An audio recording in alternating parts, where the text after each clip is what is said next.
Hi everyone, my name is Morgan Hale, and I'm a third year in the Manufacturing Leadership Development Program, and I have a story to tell you.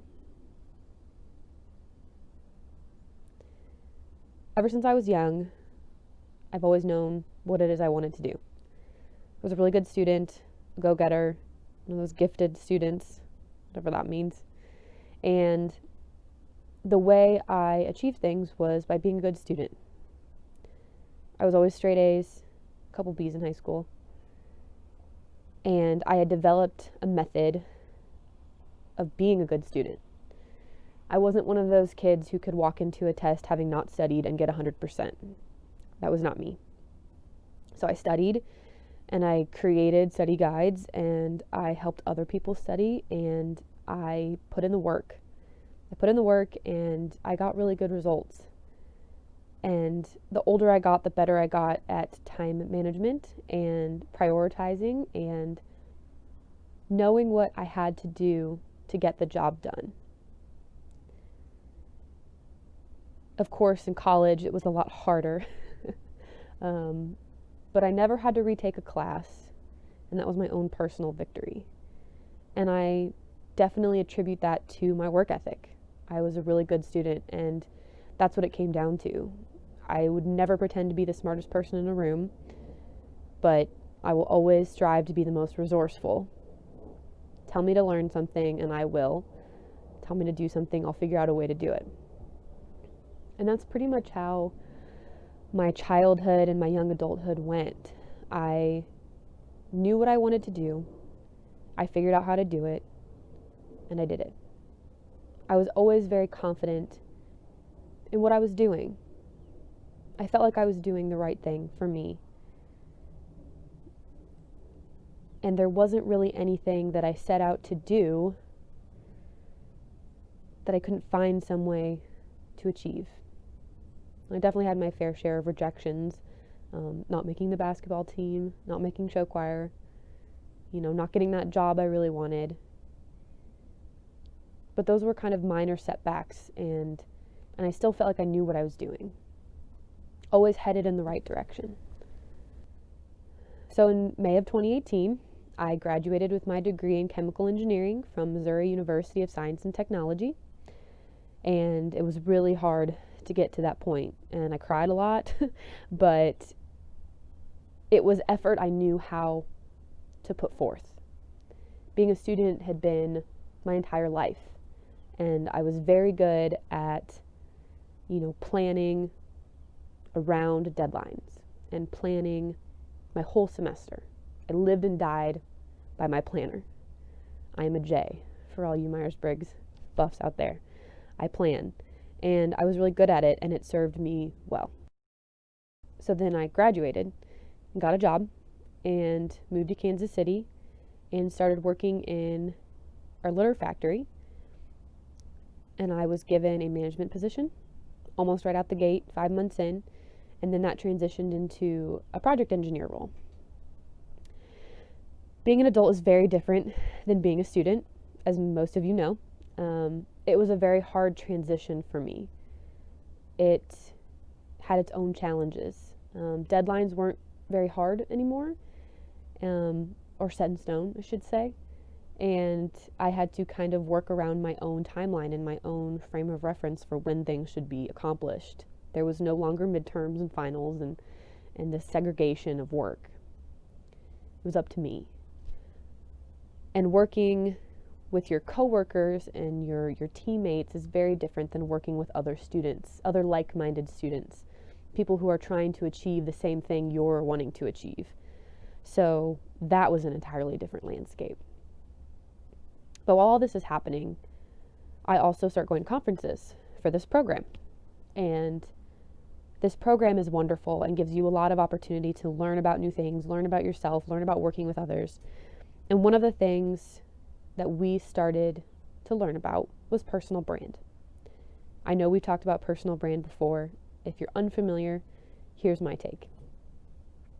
We started to talk about it in conferences, and I didn't take well to the idea.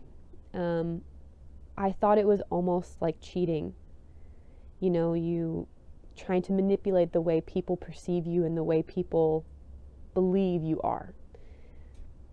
You know, I felt like when we talked about personal brand, it was the company trying to fit me into a box and mold me into something that the company deemed as successful. And I didn't like it. And I struggled with the idea of other people telling me what I should do and how I should do it, and that I was doing it wrong. And I was dealing with feedback from my own teammates and managers about the way I was interacting with them in meetings and answering and posing questions, and just how I was conducting my work. And I felt attacked. Like what I was doing wasn't enough, and it was wrong, and I just couldn't be helped.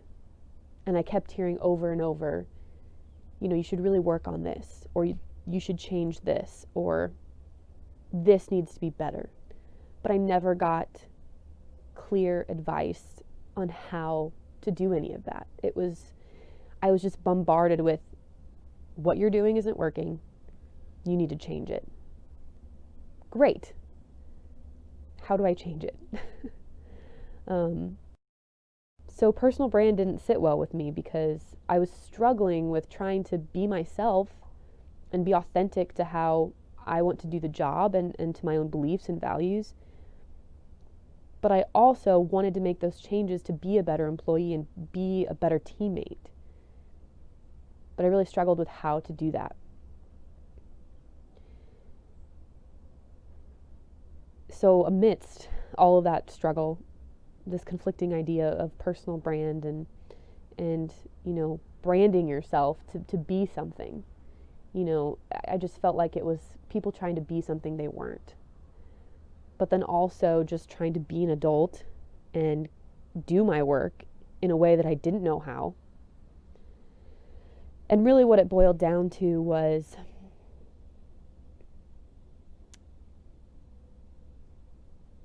I was terrified of changing and growing, because that meant that who I was in that moment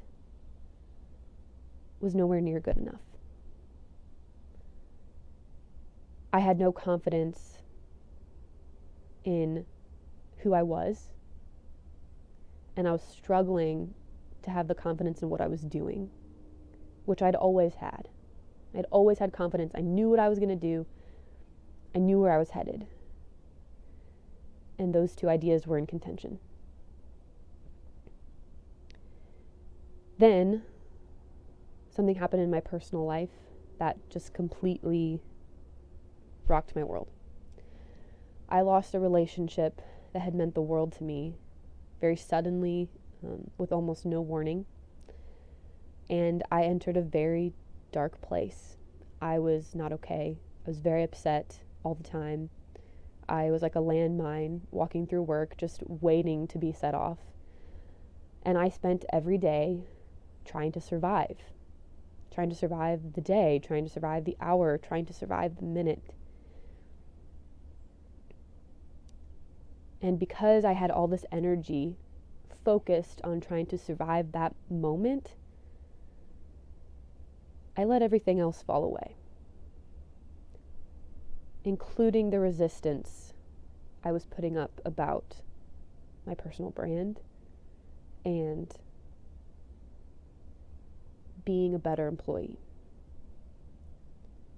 I couldn't spend the energy to care about fighting anyone or resisting or speaking. I spoke a lot less. I listened a lot more, because it was all I could do to not break down in the middle of a meeting or run out of the building sobbing.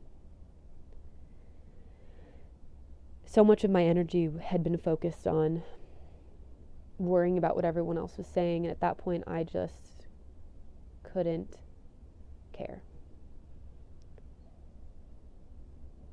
But this turned out to be one of the biggest blessings I've known so far. I was honest with myself and honest with my coworkers about how I was feeling, what I was going through, that I was not okay. I was struggling. And I did something that I rarely do and is very, very hard for me. I asked for help. I asked for help from my coworkers, and I said, tell me what I need to do, and I will do it. Because I don't know what I'm doing anymore. I don't know who I am, what I really want, or where I'm going. So please, help me figure it out. And that was really the turning point for me on how I viewed what personal brand was and what it was not. Up until that point, I had thought it was about fitting someone into a box of what other people thought success looked like. In reality, your personal brand is something that you create and you control. And it doesn't need to be any one thing. And it doesn't need to be someone else's definition of success. Your personal brand is a collection of your experiences, your interactions with others, the projects you do, the results you get, but also how you treat people, how you make them feel. And I had been so obstinate about taking responsibility for my own actions and how it contributed to my personal brand. And through this experience of losing something I cared so deeply about, letting go of all the shame and asking for help, and accepting what people wanted for me because I couldn't do it on my own. All of that has helped me build my personal brand. So my personal brand, I've come to find, is that I care. In everything I do, whether it's in my personal life, it's work, I want to show people that I care. I will do everything I can to be available for you, to help you, to assist in the work, in the project, whether that's reaching out to someone who just needs someone to talk to, volunteering for something that someone else needs help with, taking extra time on a project or a decision to make sure I'm really doing the right thing and really serving you the best I can. My brand is that I want to be able to help. Because I know how important it is to get that help, even when you don't think you need it.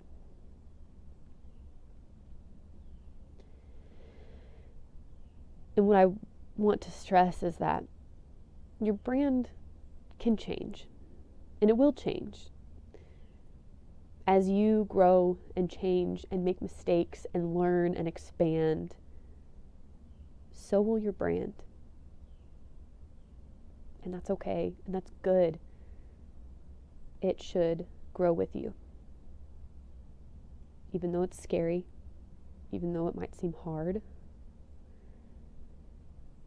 your personal brand is something you should think about and care about, knowing that it will always serve you first, and then in turn help you serve others. And one of the great things about this program that we are all very lucky to be a part of is it gives you those experiences and those opportunities and those interactions that you need to build that brand. I would not be sitting here telling you the story or be who I am without those opportunities and without those experiences and interactions and mentors and help that I needed.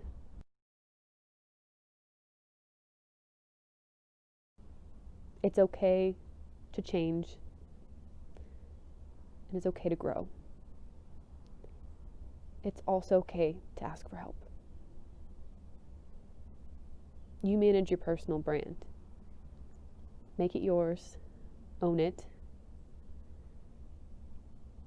and the rest will follow.